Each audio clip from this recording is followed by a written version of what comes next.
Hello, everybody. This is Dave from This is Pop Punk Promotions. I'm here with Clearfight from Kansas City, Missouri. How's it going, guys? How's it going? Going great. Doing great. Really appreciate you guys coming on. Let's dive right into it. So, when and how did you guys form? Uh, so we formed in what I think it was about August of last year. Uh, I mean, the how is more on the Dylan side for this answer. Yeah, well, I have been writing with the band, but not a part of the band until recently.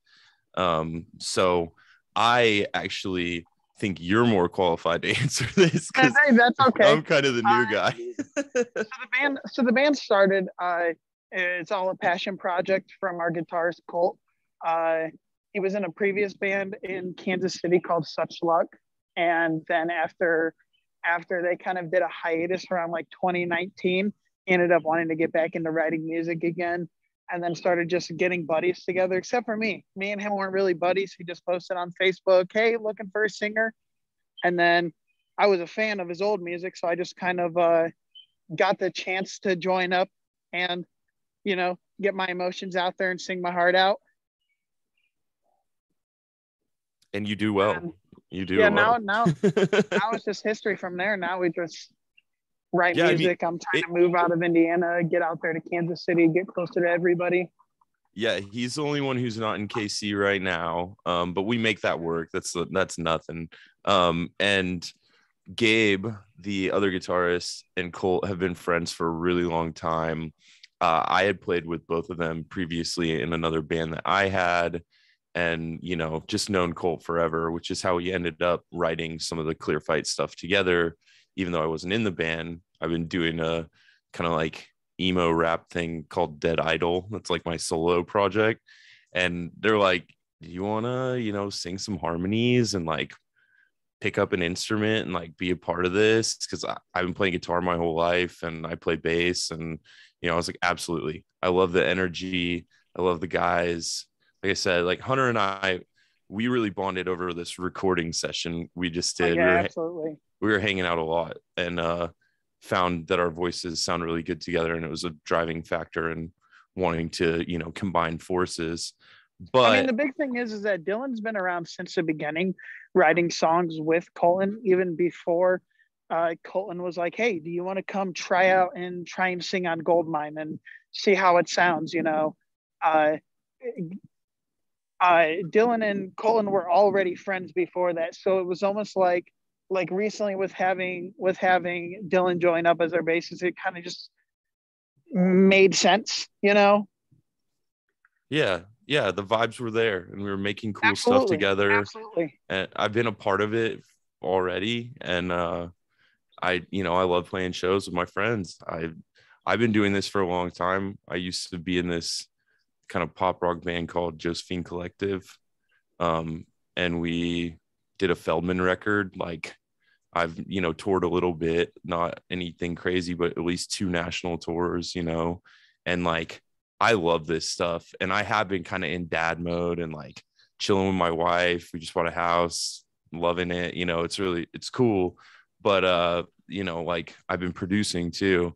And this was the first thing that really like kind of like ignited my spark again. Like I've been having a lot of fun making the stuff that I'm making, but when we went and recorded with Kevin and these two new songs we just did, and like getting to hang out with all you guys and really be like feel like a part of it, I was like, dude, this is gonna be fun as fuck. Oh, and it all just like tied itself together. So the people that aren't on the call today, we have Colton, who is our guitarist, and then we have our other guitarist, Gabe. Unfortunately, neither of them could join up. Dylan is a more recent member, but as I stated before, has been writing on our songs pretty much since the beginning. Uh, so And once then we had this most recent recording session over at Reach Audio with Kevin Gates, it just kind of made sense to bring Dylan in on it. Uh, I don't want to touch too much on what we worked on over there just yet. Uh, I want to focus more on our upcoming single that we have coming up, and then go from there. yeah, because the feature on that is Yeah, we have a single coming up with Settle Your Scores called Save It. That's sick. August 5th. Yeah. It's Awesome super dudes in sick. band. It's super cool. Christian killed it. It's I don't know. It's really cool that's a real feature that we get to drop. Well, I'm looking Dude, forward to hearing it. absolutely.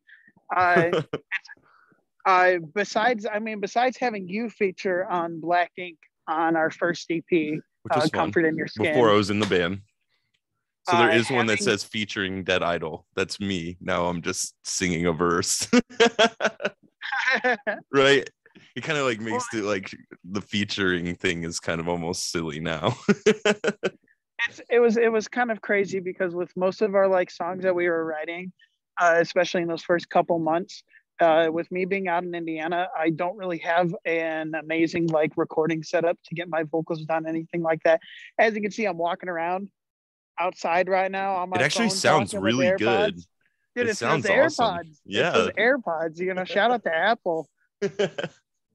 But I just don't have an amazing setup where I am. So again, with the band, everything just lines up perfectly. But Dylan was singing on a lot of our like demos. Yeah. So whenever Colton and Dylan would come up with song ideas and stuff like that, him and Colton would kind of take turns singing on the demos and then send them over to me and be like, hey, what do you think? You think you can sing on this? Which luckily for pretty much all of our songs, and the ones that I haven't written and the ones I have written on, I've had no trouble singing on any of them. Dude, he kills it. He's being so humble right now. It's ridiculous. Like you're the easiest person to write or suggest or write with, like, because I can just be like, something like this, and he's like, boom, and I'm like, oh, okay, well, yeah, that works. That really, and I've always been the singer in all my bands, and I've also always played behind the scenes more, and when I'm producing, when I'm recording myself and stuff, or for other people playing on their stuff, but like I haven't really gotten to like go the fuck off with an instrument. Yeah, like it's gonna be really really cool for me to just kind of like sing the harmonies and just rock out, like it feels like a vacation. I like play a lot of you go up there and grab the mic and do all that shit. I'm done. Well, and that's what I was gonna say, is that like I play a lot of instruments, but it's nice being on stage and just being behind a mic with nothing else in front of me. Yep. I just want to fun. jump around, get a crowd going insane. I want everybody to have fun. That's awesome. So you guys will drop out in June. How's the response been? So far it seems that people love it. Huge shout out to Matt Malpass on that. Yeah. Freaking it just hit 5,000 plays on Spotify just I think like last week. Which is cool because it hasn't been out that long. Oh no, that's so insane. Goldmine's been out since September or October of last year. And I know we're a pretty young band, so for me getting that many streams on a song is really big and really important to me. It's just crazy that there's anybody out there that's like actually listening to our stuff. Yeah. Whether or not they enjoy it or not, the fact that people are sitting there and taking the time out of their day to actually play our songs and give them a chance, like that's all that matters to me. Who cares? As long as they're listening, that's what matters. Yeah. I just want people to find their own meaning in the songs, as Dylan was saying earlier, and check it out, because you might be surprised if you haven't heard Clearfight before. You might be doing yourself a disservice. Maybe not, but I think probably. So who did you guys record it with, and how was the process? For Dropout, so all the mixing was done by Matt Malpass. He did stuff like MGK's Tickets to My Downfall. More recently, he did 311's newest album. He's worked on some of like my favorite bands like Fever 333. Back in the day. Oh, sorry. I was just gonna say, which like with them, they're like more of a heavier artist, but Yeah. I kind of like incorporating the heaviness into our songs. Yeah, for sure. And then in terms of recording, we pretty much just do that in a home studio. Besides our like most recent songs that we just recorded, pretty much all of it's done home studio. Yeah, Colt has a setup and I have a setup. We started one over here the other day, which is like the first one, another idea he has, but everything that we've done was been over at Colt's house. And you know, he's good with the engineering and production too. But you know, like he's also very organized, so he's like producers that we've worked with love him because he's like stems everything out meticulously and it's like all labeled correctly, and they're like, dude, thank you. I bet Malpass opened up that session was like, whew. You know. But yeah, like, I mean, he's so good. So far, I think we're on the right track with the people we've worked with. In terms of Dropout, it was just Matt Malpass doing the mix and Chris Kremet doing the master. I think Malpass might have played some on it too. Like he wrote the drums for it. He did play out the drums, and then did he do any guitar? I couldn't remember if I know he added a lot. Not sure. It feel like you feel it. Like there's some keys in there that I don't think were there. Like he definitely. Oh yeah, the original demo version of it is a completely different feel than what he came out with.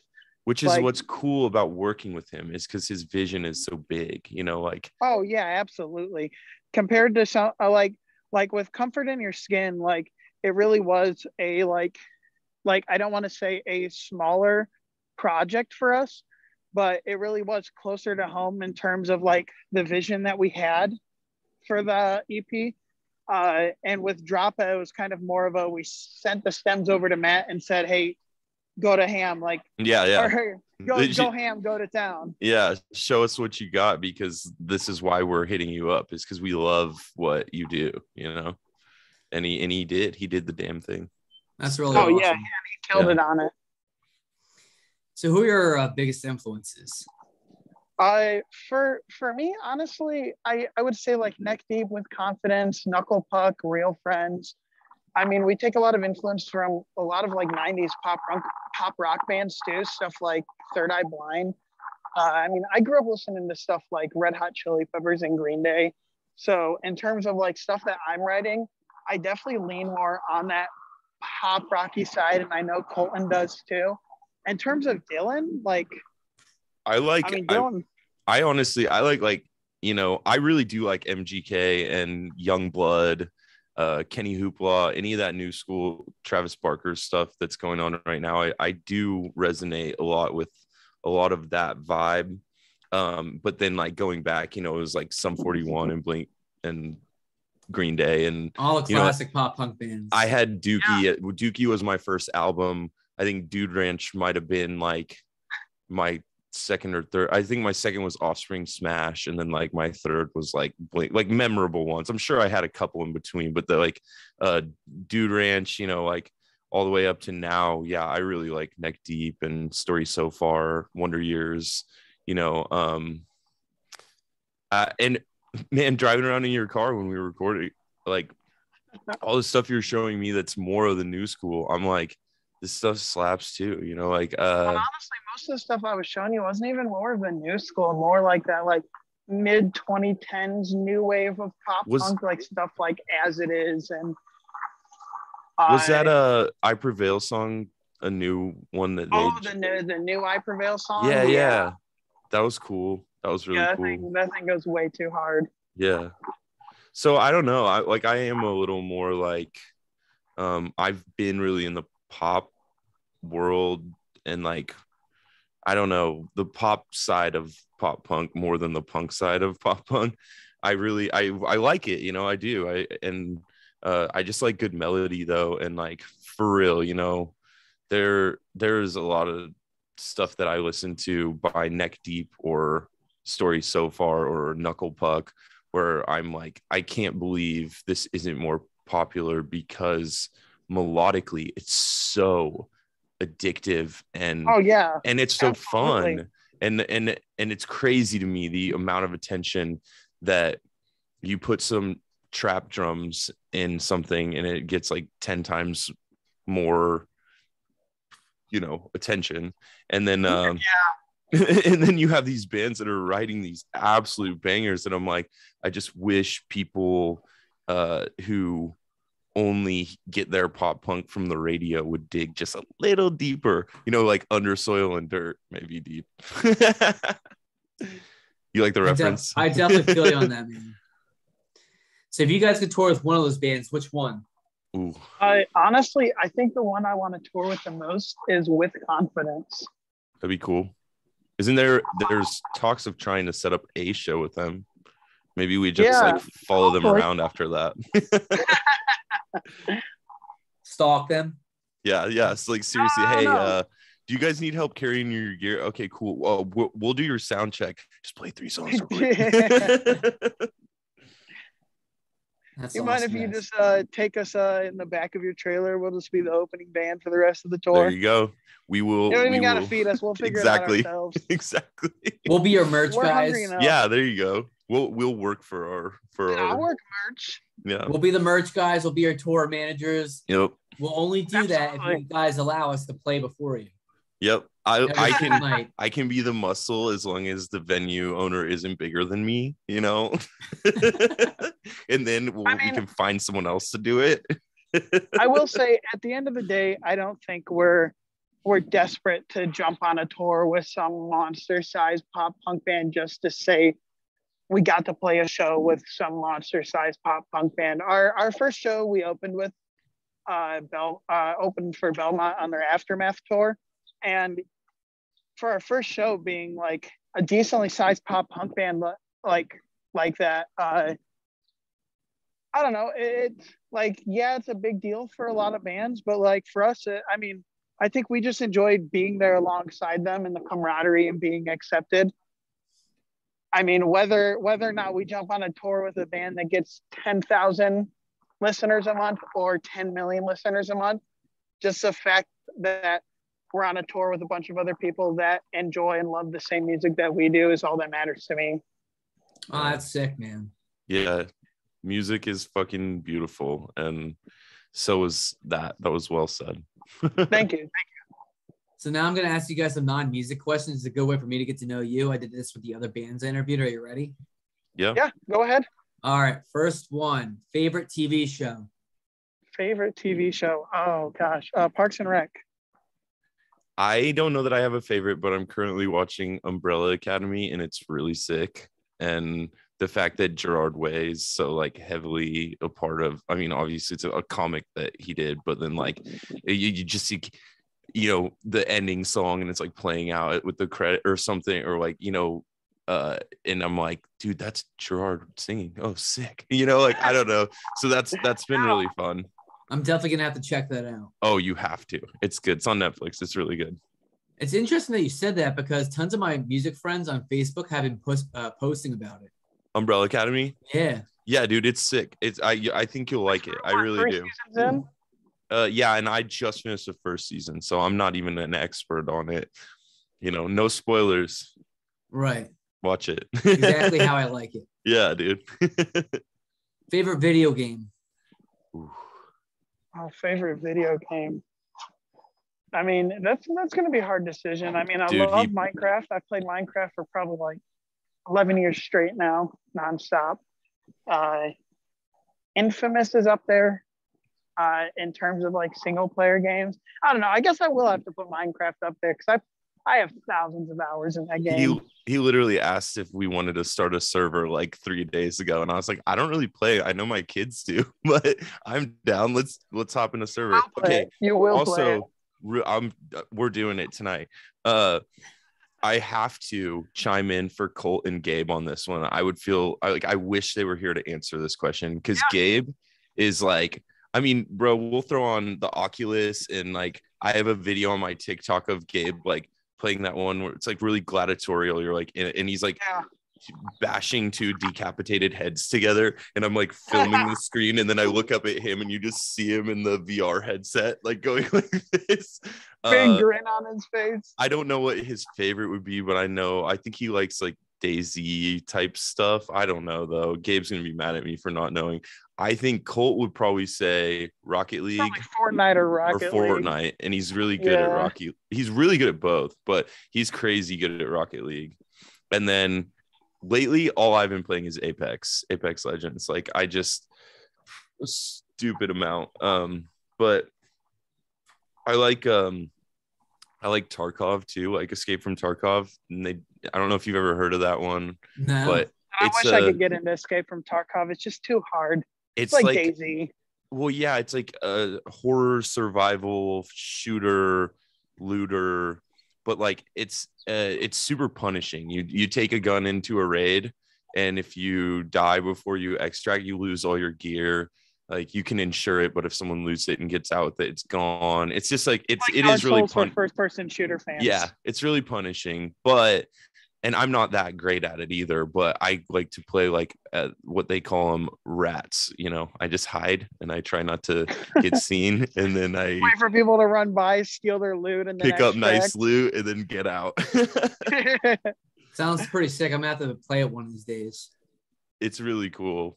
They just did a wipe and they do them frequently. So like people go back to no gear every between 4 months to a year. So it doesn't get like people super, crazy. Super OP and broken. They have like night vision and the craziest rifles of all time, and you're running in with a pistol. Very cool. So if you guys go back in time and talk to one world leader or person of influence, who would it be? Oh man, I had such a morbid one pop into my head. I don't even know if I should say it. No, leave it. I could be behind the scenes. Oh my gosh, that's such a hard decision, though. Honestly, yeah.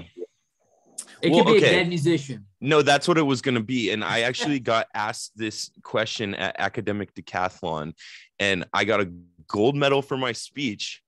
This was Kansas State Academic Decathlon. And then I got a silver medal for interview because it was the same question. And I said Kurt Cobain. And I guess they wanted Abraham Lincoln or someone like, that a school would like. But the morbid thing I was going to say is it's not that bad. I just wanted to ask him if was it really, did Courtney do it? No, fuck. Oh shit. Don't soundbite that.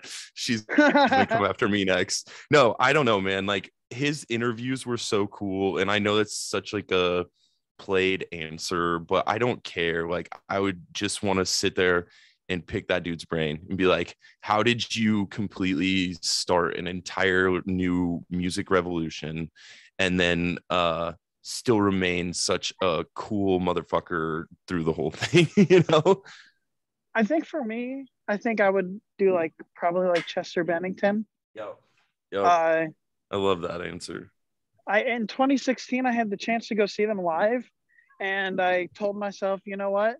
I'll buy tickets later. I'll get a chance to see them next summer. And next summer didn't happen. And now I'm sitting here I didn't ever get to see them live. I didn't get to experience one of my favorite bands. And just on top of that, I take a lot of inspiration in my singing and my songwriting from Linkin Park and other bands like that.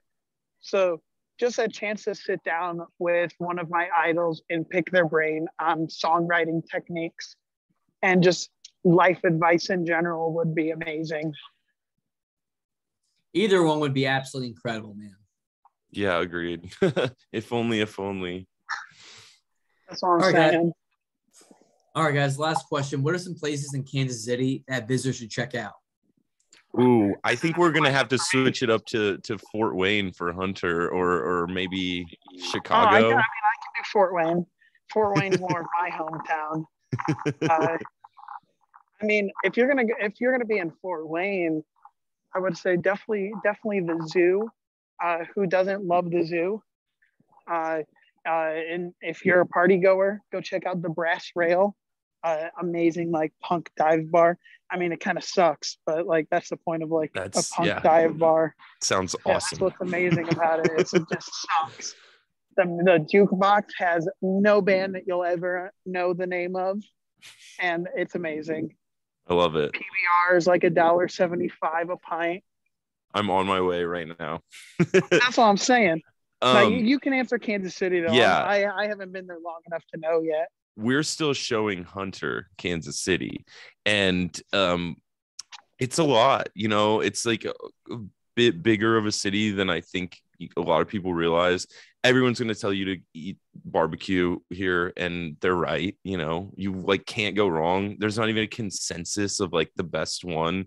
It's like, is it Jack Stack? Is it Q39? Is it Gates? Is it I've Arthur had the McRib, Bryant's? and that's all I need in my life. What? I've had the McRib, and that's all I really need Oh in my life. God, dude, Kansas City is gonna make you turn around when you get here if you ever say that again. There are a lot of cool venues. The Midland is a really cool one in downtown, like Power and Light area. The Uptown is one that I've even played at. It's really cool. Westport's fun. Crossroads are fun. There's just so much to do. It's almost impossible. Like I'd have to bring you here for a week, and then you'd leave being like, okay, there's like 10 spots. The first time I came out for 4 days, and we recorded for like one day. The rest of the days we just like dicked around, and we still barely did anything. Yeah, well, you also got to go to that Chiefs Bills game that was the most legendary football game I've ever seen in my life. They at halftime, it was like 7-7 at halftime or something, and Hunter at halftime was like, Colt, let's get on StubHub and see what we can find and go to the second half of this game. And they win, and it's that one that like with 13 seconds left, the Bills were winning, and we still like the back and forth playoff game. They were there, man. I mean, tickets are only like $80 or something like I'm that. jealous, row man. 13 so I know, dude. Something went wrong. Tickets were not $80 for that. Somebody like didn't show up to collect theirs from will call. So you guys got lucky, and you did it. And your instinct was right. You did it at the perfect time. You just like in the right place, the right time. Such a good deal. Yeah, dude. Oh my God. And I was watching it at home, going, I can't believe I'm seeing this. And then another layer of, I can't believe Hunter and Colt are there.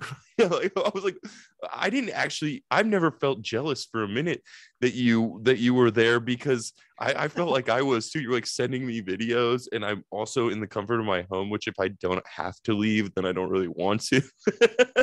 And you know what was funny is like before the game, I like went on my Snapchat, and like all my friends know that I'm from Indiana. So before the game, I go on my Snapchat and I post a picture of me watching the game on the television. I'm like, I really wish I was there. And then like 40 minutes later on my Snapchat, it's me walking down the stairs in the stadium. And my friends are like, yo, how did you get there so fast? I manifested it. Yeah, that's what I'm saying. All That's right. awesome. Yeah, I'm really, really jealous. Yeah. I mean, shit, what a cool experience. Well, I really appreciate you guys coming on and chatting up a little bit, and the support really does mean a lot to me. For the people that are going to watch this interview later, where can they find your music and all your stuff at? Pretty much everywhere. You can just look up Clearfight on Spotify, Apple Music, Deezer, whatever you stream on. All you can one find word. us on Instagram and all that. We're going to be We Are Clearfight. We're trying to build our TikTok following because we want to live stream all the time and hang out with people. And, maybe we could try that. Very bad on live streams. So, I'd love for people to come out and follow us there, at least so we can hit just the minimum. All I want is 1,000 followers on there. So we can live stream and hang out with people. Oh, that's a thing, After right? that, I don't need any more. Yeah, you have to have 1,000. After that, I don't need any more. So just get us to 1,000. Interesting. We Are Clearfight. Sounds good. Well, I don't want us to get cut off. So it was great talking to you guys. You too. We'll be in touch. Have a great night. And you too. It was great talking to you too, We'll Dave. talk soon. Thank you for All right, having buddy. us. Peace. Yep. Have a good one.